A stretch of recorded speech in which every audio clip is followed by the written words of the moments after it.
नमस्कार, मैं Vivek Kumar, instructor government ITI Aliganj Lucknow. मैं आज आप सभी को व्यवसाय ड्राफ्टमैन सिविल के प्रथम वर्ष के पाठ्यक्रम में वर्डित टॉपिक लेवलिंग के बारे में विस्तृत रूप से बताऊंगा। ये पूरा पाठ हम 3 हिस्सों में कवर कर रहे हैं। पहले हिस्से में हमने प्रिंसिपल ऑफ लेवलिंग के बारे में पढ़ा था, टाइप्स ऑफ लेवल के बारे में स्टडी किया था, लेवलिंग इक्विपमेंट और कौन कौन से इस्तेमाल होते हैं इसके बारे में जाना था, और हमने जानने का प्रयास किया था कि लेवलिंग किन प्रक्रिया के माध्यम से करते हैं। इस भाग में हम कुछ कैलकुलेशंस करेंगे, लेवल को कैलकुलेट करेंगे।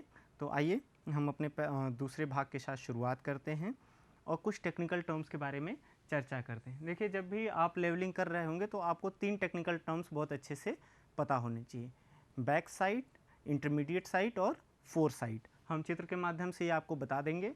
देखिए, ये जब भी आपको बैक साइड, फोर साइड और इंटरमीडिएट साइड कैलकुलेट करनी होगी तो सबसे पहले आपको अपने सर्वेक्षण की दिशा का निर्धारण करना आवश्यक होगा। मसलन हमारे पास ये 4 स्टेशन है, 1, 2, 3 और 4, और इन चारों स्टेशन पे हमें इसके एलिवेशंस को चेक करना है, इसकी ऊंचाई या गहराई को चेक करना है। तो हमने चुनाव किया कि हम सर्वेक्षण करते हुए इस दिशा में इधर की तरफ बढ़ेंगे। मतलब अगर आप मेरे से बात करें तो लेफ़्ट से राइट की तरफ मैं जाऊंगा। एक बारी जब हमने दिशा का निर्धारण कर लिया तो हम अपना इक्विपमेंट सेट करेंगे, अपना लेवलिंग इक्विपमेंट को हम स्टेशन करेंगे। देखिए, लेवलिंग इक्विपमेंट हमने L1 पॉइंट पे यहाँ स्टेशन कर दिया। यह आवश्यक बिल्कुल भी नहीं है कि आप अपने इन्हीं किन्हीं स्टेशन पे ही अपने लेवलिंग इक्विपमेंट को सेट करें। आप इसको रेंडमली भी कहीं सेट कर सकते हैं, ये स्वायत्तता आपके पास है। कोशिश करिए कि आपके स्टेशन के नज़दीक ही ये आपका इक्विपमेंट सेट हो। जब भी कभी किसी एक इक्विपमेंट सेट के साथ जो पहली रीडिंग आप नोट करते हैं, लेते हैं, उसको बैक साइड कहा जाता है। मतलब यह जब आपने इक्विपमेंट सेट किया, लेवल सेट किया और पहली रीडिंग ली, यानी कि ये वाली जो रीडिंग आई, इसको हम बैक साइड कहते हैं, BS कहते हैं। ध्यान में रखने वाली बात है, क्योंकि जब आप आगे न्यूमेरिकल प्रॉब्लम सॉल्व करेंगे तो वहाँ पर आपको ये बात बहुत ही प्रासंगिक नज़र आएगी। मतलब मैं फिर से दोहरा दूँ, किसी भी लेवल के सेट करने के बाद, इक्विपमेंट के सेट करने के बाद जो पहली रीडिंग होती है उसको हम बैक साइड बोलते हैं। ठीक इसी तरीके से जो आखिरी रीडिंग होती है, लास्ट रीडिंग, उसको फोर साइड कहते हैं। देखिए, अब ये सारी रीडिंग में ये वाली जो रीडिंग है ये लास्ट रीडिंग है, तो ये क्या कही जाएगी? Four side, FS। अब इन दोनों के मध्य हम जितनी भी रीडिंग लेंगे उनको इंटरमीडिएट साइट यानी कि IS कहेंगे। मतलब यहाँ पर ये जितनी भी रीडिंग है, ये सब की सब रीडिंग क्या है? इंटरमीडिएट साइट है, IS है। अब देखिए, यहाँ पे एक चीज़ आपको दिख रहा होगा, ये BM मतलब है बेंचमार्क। बेंचमार्क का सीधा सीधा मतलब ये होता है कि इसकी जो ऊंचाई है वो रेफरेंस पॉइंट से नोन है। अगर हम रेफरेंस पॉइंट मीन सी लेवल को लेते हैं या कोई और रेफरेंस पॉइंट हम कंसीडर करते हैं, तो उस रेफरेंस पॉइंट से इस स्टेशन की ऊंचाई क्या होगी आपको पहले से पता होगी। मसलन यहाँ पे आपको दिख रहा है कि 210.455 जो ऊंचाई है मीटर्स में, ये इस स्टेशन का बेंचमार्क है, यानी कि इसकी ऊंचाई आपको ज्ञात है। और इसी के रेफरेंस में आप सारी की सारे स्टेशंस की ऊंचाई या गहराई के बारे में जानकारी इकट्ठा कर पाते हैं। तो ये टेक्निकल टर्म्स थे जो आपको जानने थे: फोर साइड, बैक साइड और इंटरमीडिएट साइड। मैं रिपीट कर दूं, एक इंस्ट्रूमेंट सेट के साथ जो पहली रीडिंग ली जाती है वो बैक साइड होती है, आखिरी रीडिंग हमेशा ही फोर साइड होती है। उसके बीच में चाहे जितनी आपने 10, 12, 5, 7 जितनी रीडिंग ले ली, वो सारी की सारी इंटरमीडिएट साइड की श्रेणी में रखी जाएंगी। आगे बढ़ते हैं, जानते हैं रिडक्शन ऑफ लेवल क्या होता है, यानी RL हम कैसे कैलकुलेट करते हैं, या ये इसकी प्रासंगिकता क्या है। देखिए, रिड्यूस्ड लेवल का मतलब क्या है? सरल भाषा में अगर मैं कहूँ तो किसी एक रेफरेंस पॉइंट जिसका कि एलिवेशन नोन हो, उसके रेस्पेक्ट में हम किसी स्टेशन की ऊंचाई या गहराई के बारे में जानकारी इकट्ठा करते हैं, तो वो जो जानकारी होती है उसी को रिड्यूस्ड लेवल बोलते हैं, यानी RL हम बोलते हैं। जैसे अगर रेफरेंस पॉइंट हमने कोई यहाँ पर ले लिया, ये रेफरेंस पॉइंट है 100 मीटर पे, और यहाँ से हमने किसी एक स्टेशन, ये स्टेशन A था, स्टेशन B पर अगर हम देखेंगे इस रेफरेंस पॉइंट के कंपैरिजन में, तो जो इसका लेवल आएगा, हम अपने लेवलिंग के अलग अलग मेथड से इसको कैलकुलेट करेंगे, जो यहाँ पे लेवल आएगा वो रिड्यूस लेवल कहा जाएगा। इस रिड्यूस लेवल को कैलकुलेट करने के लिए हमारे पास दो तरीके हैं, हाइट ऑफ इंस्ट्रूमेंट मेथड या हाइट ऑफ कॉलिमेशन मेथड भी इसको बोलते हैं। दूसरा मेथड है राइज एंड फॉल मेथड। इन दोनों ही मेथड का इस्तेमाल करके हम लेवलिंग करते हैं, यानी कि रिड्यूस लेवल कैलकुलेट करते हैं। मसलन जो मैं इस चित्र में आपको बता रहा था कि स्टेशन ए के रेफरेंस में स्टेशन बी के जो एलिवेशन कैलकुलेट करेंगे, उसको कैलकुलेट करने में जो प्रक्रिया का इस्तेमाल करेंगे वो इन्हीं दोनों में से कोई एक होगी, जिसे हम आगे विस्तृत रूप से चर्चा करेंगे। पहला पढ़ लेते हैं कि हाइट ऑफ कॉलिमेशन मेथड क्या है या हाइट ऑफ इंस्ट्रूमेंट मेथड क्या है। देखिए इस चित्र के माध्यम से आप समझ सकते हैं, ये स्टेशन ए है जो बेंचमार्क भी है, जिसका आरएल आपको पता है, मतलब लेवल पता है, ये लिखा हुआ है 100 मीटर। ये मैं कंसिडर कर लेता हूं कि ये मीन सी लेवल से आपको पता है। स्टेशन ए की ऊंचाई मीन सी लेवल से आपको मालूम है। स्टेशन सी का आपको एलिवेशन ज्ञात करना है, इसकी हाइट यानी कि ऊंचाई आपको पता करनी है। देखिए कैसे करते हैं हाइट ऑफ इंस्ट्रूमेंट मेथड में। सबसे पहले हमने अपना इंस्ट्रूमेंट यहाँ पे सेट किया और पहली रीडिंग जैसा कि आपको बताया मैंने कि हमेशा ही बैक साइड होती है, तो स्टाफ हमने स्टेशन ए पर लगाया। स्टाफ इससे बड़ा भी हो सकता है। स्टाफ हमने स्टेशन ए पर लगाया और इस इक्विपमेंट की मदद से, ये इक्विपमेंट क्या हो सकता है, ऑटो लेवल हो सकता है, डंपी या टिल्टिंग हो सकता है, या और किसी तरीके का आपका लेवलिंग इक्विपमेंट हो सकता है। इससे जब आपने देखा और स्टाफ की रीडिंग पढ़ी तो आपको मिला 2.850 मीटर्स। मतलब क्या है ये एग्जैक्टली 2.850 मीटर्स क्या है, वो ये दूरी है, ये जो स्टेशन ए है जिसका आरएल आपको पता है, वहाँ से ये लाइन ऑफ कॉलिमेशन की ऊंचाई है। मतलब ये जो हॉरिजॉन्टल लाइन ऑफ साइट है, ये स्टेशन ए से कितना ऊंचा है, यही है 2.850 मीटर्स। तो देखिए हाइट ऑफ इंस्ट्रूमेंट क्या हो जाएगा, मतलब हमारे इक्विपमेंट की ऊंचाई रेफरेंस से क्या हो जाएगी। यहाँ तक 100 था, अगर इसमें हम 2.850 ऐड कर दें तो आपको इस लाइन की ऊंचाई पता हो जाएगी। मतलब इस लाइन की जो ऊंचाई होगी वो कितनी होगी, 102.850 मीटर्स। ये 102.850 मीटर्स क्या हो गया आपके इक्विपमेंट की ऊंचाई। अब आप इस चित्र को देख सकते हैं, यहाँ पर जो स्टेशन सी है, अब आप देखिए इस लाइन की ऊंचाई आपको पता है 102.850 मीटर्स, ये आपको पता है। अब इसमें से अगर ये हाइट आपको रिड्यूस करनी पड़ जाए तो आपको स्टेशन सी की ऊंचाई आसानी से ज्ञात हो सकती है, पता चल सकता है। देखिए और ये ऊंचाई कैसे पता चलेगी आपको, ये वही स्टाफ रीडिंग होगी। जब आप लेवलिंग इक्विपमेंट से स्टेशन सी को देखेंगे तो जो स्टाफ रीडिंग आएगी वही ये ऊंचाई है। यहाँ पर आपको दिख रहा है 0.520। अगर आपने 102.850 में से 0.520 घटा दिया तो जो आपको वैल्यू प्राप्त होगी वो इस स्टेशन सी की ऊंचाई होगी। देखिए अगर आप इसमें से ये 0.520 माइनस कर देंगे तो 102.330 मीटर्स मिल गया। वो आपका क्या है, स्टेशन सी का रिड्यूस लेवल है, आरएल है। आरएल हमने क्यों कहा, क्योंकि हमने इसके संबंध में, इसके रेस्पेक्ट में, रेफरेंस में, परिप्रेक्ष्य में हमने स्टेशन सी की ऊंचाई को ज्ञात किया या कैलकुलेट किया। तो ये तरीका है हाइट ऑफ कॉलिमेशन मेथड का। राइज एंड फॉल मेथड में हम क्या करते हैं, देखिए दो स्टेशन के मध्य, अभी जो चित्र मैंने दिखाया था आपको, दो स्टेशन के मध्य हम ऊंचाई या गहराई का कैलकुलेशन कर लेते हैं। और यदि अगर वहाँ पे राइज होता है, अगर उस स्टेशन पे राइज है तो हम पिछली रीडिंग में उसको ऐड कर देंगे। अगर फॉल है तो पिछले स्टेशन का जो आरएल है उससे रिड्यूस कर देंगे, माइनस कर देंगे। यही सिंपल तरीका है राइज एंड फॉल मेथड का। इसको जब हम कैलकुलेशन करेंगे, इस पर एक न्यूमेरिकल प्रॉब्लम सॉल्व करेंगे तो आपको आसानी समझ में आ जाएगा। कुछ लाइनों में मैंने लिखा है कि पहली रीडिंग फर्स्ट रीडिंग, या इसको लिख सकते हैं previous reading, minus next reading second reading. अगर ये होता है प्लस माइनस राइज या फॉल। अगर ये प्लस राइज है तो प्लस लिया जाएगा, अगर फॉल है तो आपको माइनस करना पड़ेगा। क्या करते समय, रिड्यूस लेवल को कैलकुलेट करते समय। अब मैं एक सरल से उदाहरण से आपको सबसे पहले लाइन ऑफ कॉलिमेशन मेथड से एक प्रॉब्लम सॉल्व करके दिखाऊंगा। उसके बाद हम लोग नेक्स्ट पार्ट में, जो इस कड़ी का अगला हिस्सा होगा, उसमें हम देख पाएंगे राइज एंड फॉल मेथड से कोई एक कैलकुलेशन करके। अब आप देखिए यहाँ पे रीडिंग दी हुई है आपको, स्टाफ रीडिंग 1 से 7, मतलब कुल 7 स्टेशंस पे आपको स्टाफ रीडिंग दी हुई है, इंस्ट्रूमेंट शिफ्ट स्टेशन 4 पे किया गया, मतलब एक इंस्ट्रूमेंट सेटअप के साथ जो रीडिंग हम ले रहे थे वो चौथे रीडिंग लेने के बाद हमने इंस्ट्रूमेंट को शिफ्ट कर दिया।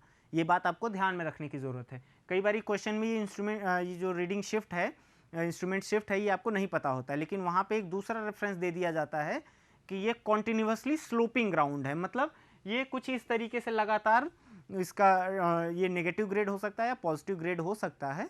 अगर कॉन्टिन्यूसली स्लोपिंग ग्राउंड है तो वहाँ से भी आपको एक रेफरेंस मिलता है स्टाफ की ऊंचाई से कि कहाँ पे स्टेशन चेंज हुआ होगा। बट अच्छी बात है, यहाँ पर आपको स्टेशन चेंज के बारे में दिया है, ये सभी आपको रीडिंग दी हुई है। देखिए पहली, दूसरी, तीसरी और चौथी रीडिंग के बाद यहाँ पे क्या है, आपका चेंज पॉइंट है, सीपी है। आपने क्या किया, स्टेशन को चेंज किया और इस तरीके से रीडिंग निकाल ली। स्टेशन आरएल जो है आपका स्टेशन 1 पर वो 100 मीटर है। जो स्टेशन 1 है उसका जो रिड्यूस लेवल है किसी एक रेफरेंस पॉइंट से वो क्या है, 100 मीटर है, और उसी के रेफरेंस में आपको सभी स्टेशंस का आरएल कैलकुलेट करना है। तो देखिए मैं एक सरल डायग्राम यहाँ पर बना करके आपको बता देता हूँ कि कैसे ये शुरुआत हुई होगी। अगर कुछ इस तरीके से है, आपका ये स्टेशन 1 है और मान लिया कि हमने जो अपना इक्विपमेंट सेट किया वो यहाँ पर सेट किया, जो अपना लेवल सेट किया, फिर उसके बाद दूसरा, तीसरा और ये चौथा, फाइनल 4th रीडिंग हो गई। अब देखिए सबसे पहले जब आप अपना इक्विपमेंट को लेवल करेंगे तो क्या करेंगे, एक हॉरिजॉन्टल लाइन ऑफ साइट का निर्धारण करेंगे। ये हॉरिजॉन्टल लाइन ऑफ साइट है।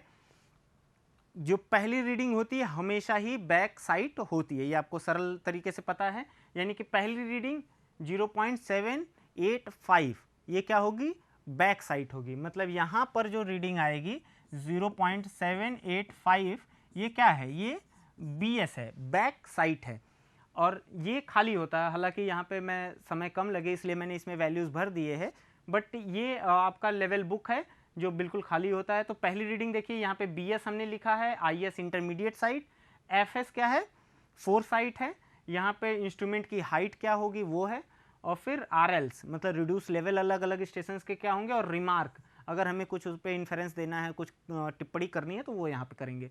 देखिए स्टेशन 1 पे जो पहली रीडिंग होगी वो क्या होगी, बैक साइड, इसलिए इसको BS वाले कॉलम में लिखा है, यानी कि 0.785 क्या होगा, BS होगा। उसके बाद आपको क्वेश्चन में ही बताया गया कि जो चौथे स्टेशन पे जो चौथी रीडिंग है उसके बाद आपने स्टेशन चेंज किया, ये क्या होगा, ये 4 साइट होगा। तो देखिए उसके बीच वाले सारे क्या होंगे, इंटरमीडिएट साइट कहे जाएंगे। तो हमने इंटरमीडिएट साइट मतलब 1.326 इंटरमीडिएट साइट यहाँ पे लिख दिया, 2.538 यहाँ पे लिख दिया, और आखिरी था 3.435, ये क्या है, हमारा 4 साइट है, तो हमने यहाँ पर लिखा। अब देखिए ये सारी चीज़ें आपको पता चल गई। ये क्या था आपका स्टेशन, यहाँ की रीडिंग थी 3.435, ये 3.435 था, ठीक है, और ये बीच वाले दोनों इंटरमीडिएट साइट थे। अब चौथी रीडिंग लेने के बाद आपको स्टेशन चेंज करना पड़ा। जब भी स्टेशन चेंज करेंगे और जो पहली रीडिंग होगी वो बैक साइट ही कहलाएगी हमेशा से ही। तो देखिए जब आपने यहाँ के बाद स्टेशन चेंज किया, मसलन आपने अब यहाँ पर कहीं फिर से इक्विपमेंट को स्टेशन किया, अगर मान लीजिए यहाँ पर आपने स्टेशन किया और पहली रीडिंग ली, तो जो पहली रीडिंग होगी वो क्या होगी, बैक साइट होगी। यानी कि जो 1.367 रीडिंग है ये क्या होगी, पुनः बैक साइड की श्रेणी में आएगा। आप देखिए सर्वेक्षण करते समय हम इस दिशा में आगे बढ़ रहे थे, लेकिन पहली रीडिंग क्या किया, हमने पीछे की तरफ लिया। जैसे हमने पहले स्टेप में भी तो जब स्टेशन यहाँ पे बनाया था तो पहली रीडिंग पीछे ली थी, इसलिए वो बैक साइड कहलाया था। अभी चौथी रीडिंग लेने के बाद जब हमने स्टेशन यहाँ पे लगाया तो पहली रीडिंग हमने पीछे ली जो बैक साइड कहलाई। यानी कि 1.367 ये भी क्या होगा, बैक साइड होगा एट द सेम स्टेशन। देखिए ये स्टेशन 1 था, ठीक, यहाँ पे स्टेशन 2, स्टेशन 3 और यह क्या है, स्टेशन 4 है। यानी स्टेशन 4 पे कुल आपने कितने रीडिंग्स ली, 2 रीडिंग ली। एक तो 4 साइट है इस स्टेशन के रेफरेंस में, दूसरा क्या है इस स्टेशन के रेफरेंस में बैक साइट है BS। तो दोनों को कहाँ पे लिखा जाएगा, स्टेशन 4 के सामने वाली रो में ही लिखा जाएगा। देखिए स्टेशन 4 यहाँ पर है, तो ये तो 4 साइट हमने लिख दी थी, बट जब आप इंस्ट्रूमेंट फिर से सेट करेंगे और पहली रीडिंग लेंगे यानी 1.367 यहाँ पर लिखा जाएगा बैक साइड वाले कॉलम में। आपने ये कर लिया, फिर उसके बाद जो आखिरी रीडिंग होगी वो क्या होगी, फोरसाइट होगी। बाय डेफिनेशन, टेक्निकल टर्म की डेफिनेशन जैसे हमने आपको बताई थी, तो आखिरी रीडिंग क्या होगी, फोरसाइट। और इसके बीच में जो दो रीडिंग यानी कि 2.328 और 1.234, ये जो दो रीडिंग है ये इंटरमीडिएट साइट होगी, तो इसको इंटरमीडिएट साइट वाले कॉलम में हमने लिख दिया। और आखिरी रीडिंग हमने 1.675 फोरसाइट के कॉलम में लिखा। ये तो हम लेवल बुक में कैसे अपनी रीडिंग्स को फिट करेंगे, फीड करेंगे, उसके बारे में आपको बताया। अब आपको मैं बताना चाहूँगा कि किस तरह से हम हाइट किसी इंस्ट्रूमेंट का कैलकुलेट करते हैं। अब आप देखिए, इसके लिए मैं शुरुआत करता हूँ हाइट कैलकुलेट करने का। देखिए, इंस्ट्रूमेंट की हाइट सरल है, आरएल में बैक साइड को ऐड कर देते हैं, वही क्या होता है, इंस्ट्रूमेंट का हाइट होता है। अब मैं फिर से एक डायग्राम के माध्यम से आपको बताना चाहूँगा। यह स्टेशन 1 था, यहाँ पे हमारा इंस्ट्रूमेंट सेटअप था। पहली रीडिंग हमने, ये लाइन ऑफ साइट थी। पहली रीडिंग जो BS ली, इसका स्टेशन 1 का जो RL था वो हमें पहले से पता है कि 100 मीटर्स है। स्टेशन 1 का जो RL है हमें पहले से पता है क्या है, 100 मीटर है। रेफरेंस है, रेफरेंस MSL मीन सी लेवल भी हो सकता है या कोई और भी पॉइंट हो सकता है, उसमें कोई डिस्प्यूट नहीं है। अब आप देखिए, पहली रीडिंग भी बैक साइड आपको पता है कितनी है, 0.785, यानी ये जो रीडिंग है ये 0.785 है। अब देखिए, अब आपके इंस्ट्रूमेंट की हाइट क्या होगी। इंस्ट्रूमेंट की हाइट का मतलब क्या है कि लाइन ऑफ कॉलिमेशन, यानी कि इस लाइन की ऊंचाई आपके रेफरेंस से क्या होगा। एक बहुत ही सरल गणित है, सरल मैथमेटिक्स है। अगर यह बिंदु रेफरेंस से 100 मीटर ऊंचा है, ये बिंदु रेफरेंस से 100 मीटर ऊंचा है, और आपको ये हाइट पता है कि 0.785 है, तो आप अगर 100 में 0.785 को जोड़ देते हैं तो आपको ये वाली डिस्टेंस पता चल जाएगी, ऊंचाई पता चल जाएगी। और यही ऊंचाई एग्जैक्टली आपके लाइन ऑफ कॉलिमेशन की है। तो देखिए, हम जब भी हाइट ऑफ इंस्ट्रूमेंट कैलकुलेट करेंगे तो हम क्या करेंगे, 100 में BS को ऐड कर देंगे। 100 प्लस 0.785, ये आपको मिलता है 100.785 मीटर्स, और ये कहाँ लिखा जाएगा, हाइट ऑफ इंस्ट्रूमेंट के कॉलम में। अब आगे जितने भी RL हमें कैलकुलेट करने हैं वो सब के सब क्या होंगे, सीधे सीधे हाइट ऑफ इंस्ट्रूमेंट में से हम रिड्यूस करते हुए चले जाएंगे। देखिए, स्टेशन 1 का जो RL था 100, आपको पहले से पता था, क्वेश्चन में ही आपको बता दिया गया था। स्टेशन 1 का RL क्या है, 100 मीटर है। अब दूसरा जो इंटरमीडिएट साइट है वो क्या है, उसकी स्टाफ रीडिंग है 1.326। देखिए, मैं यहाँ पे चित्र में आपको दिखा देता हूँ। यहाँ पे स्टेशन 2 अगर है और यह रीडिंग आपको मिलती है 1.326 मीटर्स मिलती है। आपको एग्जैक्टली चाहिए क्या, आपको चाहिए स्टेशन 2 यानी इस बिंदु की ऊंचाई, कहाँ से, रेफरेंस से। देखिए, आपने क्या किया है कि आपको इस लाइन की ऊंचाई पता है कि ये लाइन की ऊंचाई कितनी है, इस समय है 100.785 मीटर्स। आपको इस लाइन की ऊंचाई पता है। अब इसमें से 100.785 में से 1.326 अगर आप माइनस कर देते हैं तो आपके हाथ क्या लगेगा, आपके हाथ एग्जैक्टली स्टेशन 2 की ऊंचाई लगेगी।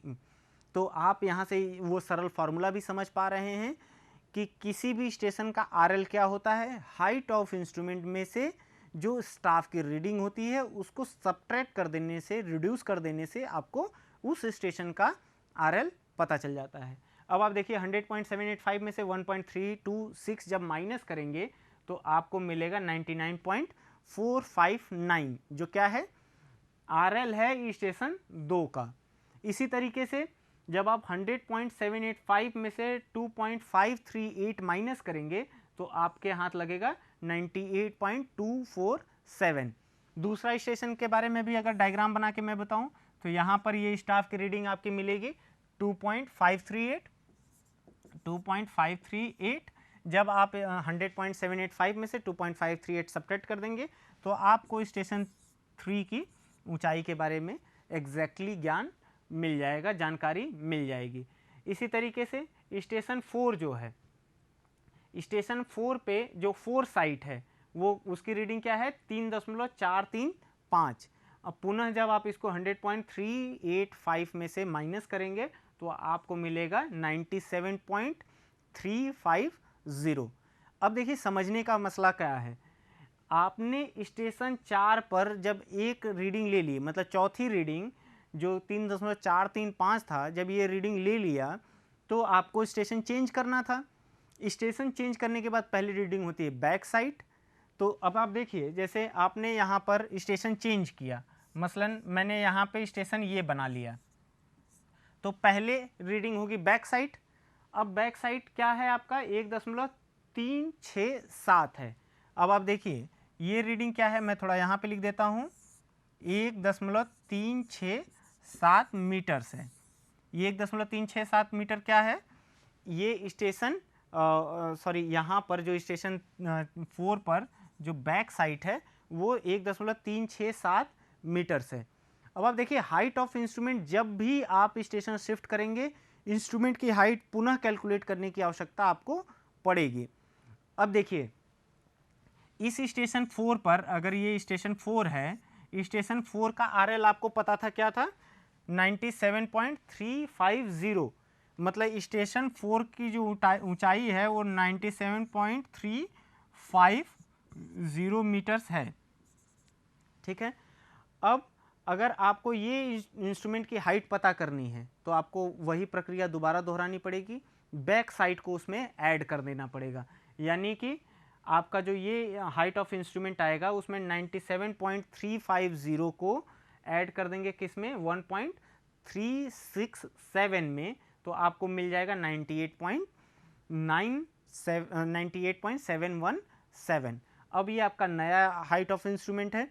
इसमें से अब जितने भी इंटरमीडिएट साइट या 4 साइट है उसको सब्ट्रैक्ट करते चलेंगे। देखिए आपने 2.328 सब्ट्रैक्ट किया तो आपको मिल गया 96.389। उसी तरीके से आपने 1.234 जब 98.717 में से सब्ट्रैक्ट किया तो आपको मिला 97.483।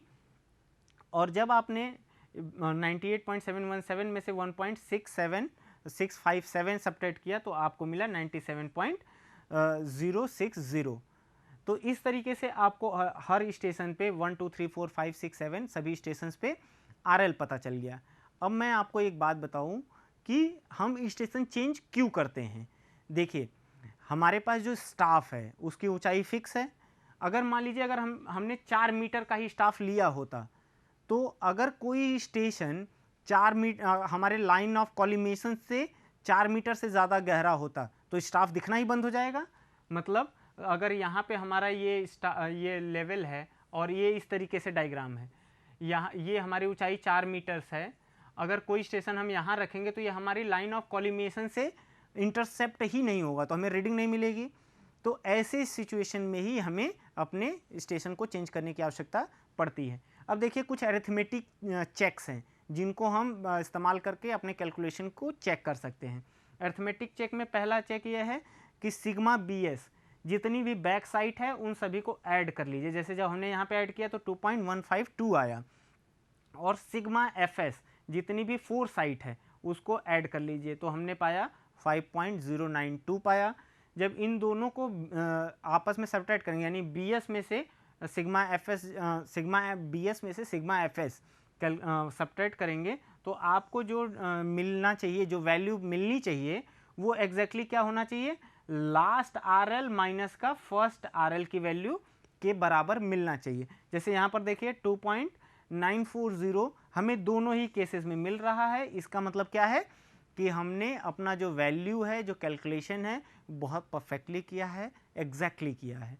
तो ये एक सरल कैलकुलेशन था जिससे हमने हाइट ऑफ इंस्ट्रूमेंट मेथड का इस्तेमाल करके हमने अपनी वैल्यूज़ को कैलकुलेट किया। अभी एक बारी मैं फिर से आपको हाइट ऑफ इंस्ट्रूमेंट मेथड दोहरा दूंगा जिससे कि आपको एक आसानी हो सके कैलकुलेशन को समझने में।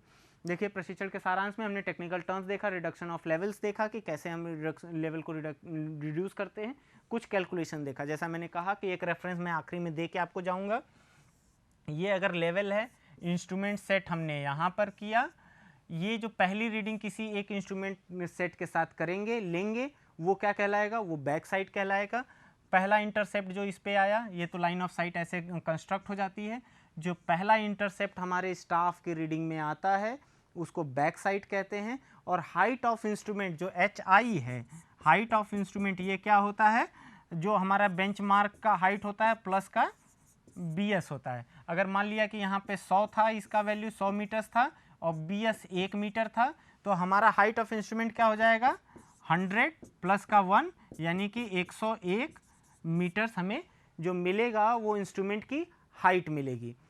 तो यहाँ से अब जब एक बार इंस्ट्रूमेंट की हाइट यानी लाइन ऑफ कॉलिमेशन की ऊंचाई आपको पता चल गई, तो आप क्या करेंगे, अगली जितनी भी आपके इंटरमीडिएट साइट, फोर साइट होंगे, उन सभी की वैल्यूज़ को आप आसानी से कैलकुलेट कर सकते हैं। कैसे कर सकते हैं, आपका जो इंस्ट्रूमेंट का हाइट है उसमें से स्टाफ की रीडिंग को सिंपली सबट्रैक्ट करते जाना है और आपको हर स्टेशन की जो लेवल है, जो रिड्यूस लेवल है, वो मिलता चला जाएगा। जैसे अगर यहाँ पे ये रीडिंग 2 मीटर है तो इस स्टेशन की ऊंचाई क्या हो जाएगी, 101 माइनस का 2 यानी कि 99 मीटर जो आपको मिलेगा वो इस स्टेशन का RL मिलेगा।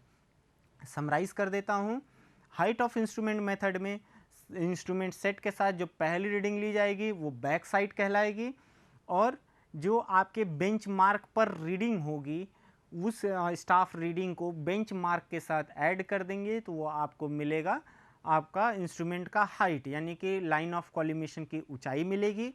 उसके बाद आपको जितने भी स्टेशंस जो उस इंस्ट्रूमेंट सेट से विजिबल हो रहे होंगे उन सभी स्टेशंस का जो स्टाफ रीडिंग होगा उसको जब आप सब्ट्रैक्ट कर देंगे लाइन ऑफ कॉलिमेशन की ऊंचाई से तो आपको उस पर्टिकुलर स्टेशंस का आपको RL पता चलता हो जाएगा, आपको मिल जाएगा। इसके बाद मैं आपको जो आखिरी में बात कहना चाहूँगा रेफरेंस के तौर पे कि हमने जो इस्तेमाल किया है आपके इस पाठ को बनाने के लिए वो नीमी की ई-बुक्स का इस्तेमाल किया है जो ड्राफ्टमैन सिविल के लिए बनाई गई है। उसके साथ ही मैंने सर्विंग वॉल्यूम 1 जो SK दुग्गल साहब की लिखी हुई किताब है वहाँ से कुछ रेफरेंस लिया है। मैं समझता हूँ कि यह पाठ आप सभी के लिए लाभप्रद साबित होगा। धन्यवाद।